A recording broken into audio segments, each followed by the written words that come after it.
अरे यारे भैया हरिंदर भैया हो रौरा चारा चा में जाइल बानी हो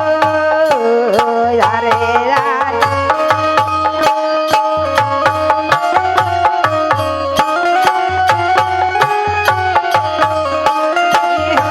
अरे यारे भैया हरिंदर भैया हो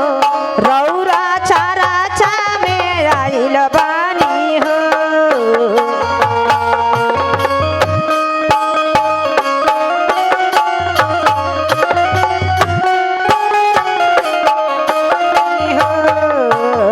चौदह बरस रौरा पापा कैनी हो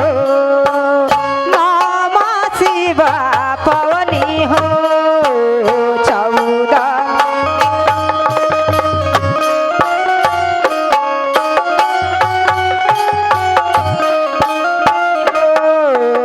चौदह बरस रउआ तप कैली हो नाम शिवा पवनी हो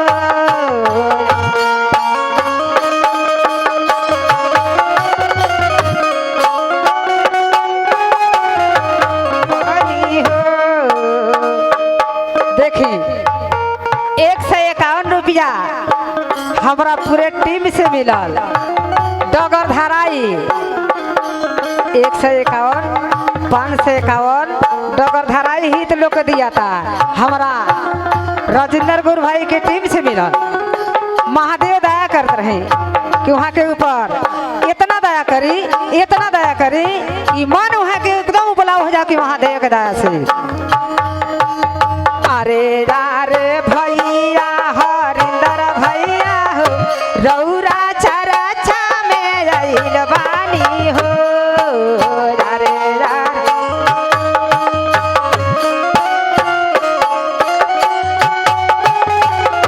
बानी हो 14 बरस रउआ तप कैनी हो नाम शिवा पवनी हो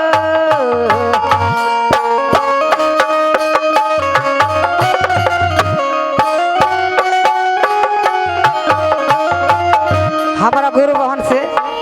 बहुत बहुत पुरस्कार मिलल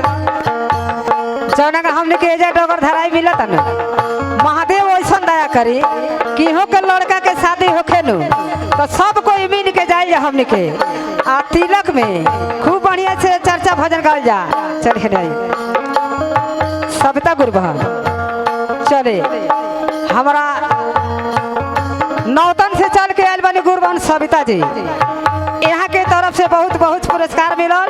महादेव दया करी कि परिवार खुश रहो और यहाँ के सुहाग आबाद रहो यह मांगा जला। चलो गुरुवन तने के वक्त सामने हेने हेने हेने ना का नाम रहो हमारा पुरान गुरुवन है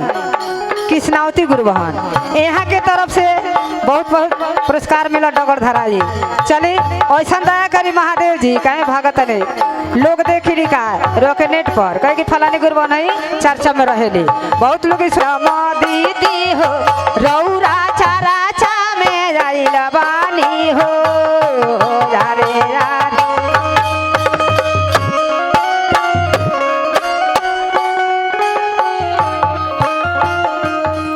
राजेंद्र गुरु भाई के रोका है कुछ कौन लगनी हाँ नानी है हमरा जेकरा उपलब्ध में यहाँ महादेव के आसन लगा के चर्चा होता सोनू गुरु भाई के नानी है देखी कितना रेस भागत नहीं चले 11 रुपये का पुरस्कार मिलल। महादेव दया करे कि यहाँ के थोड़े दिन और उम्र बढ़ जाओ कि कीर्तन भजन में घूम के दान करते रही। अरे रे दिली लमा दीदी हो रौरा चारा चा में आइल बानी हो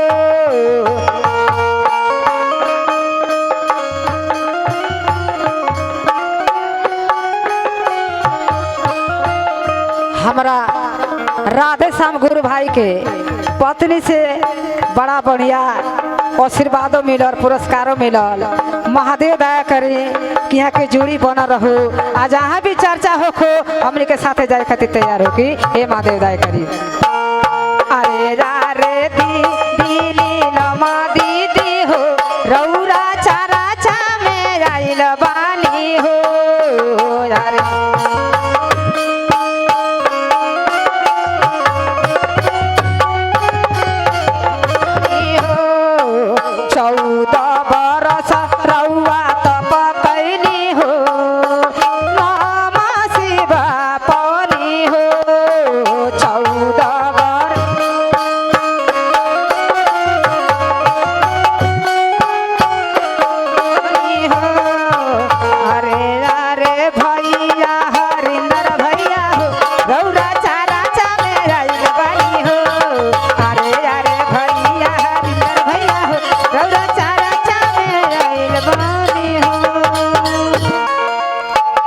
चले नौतन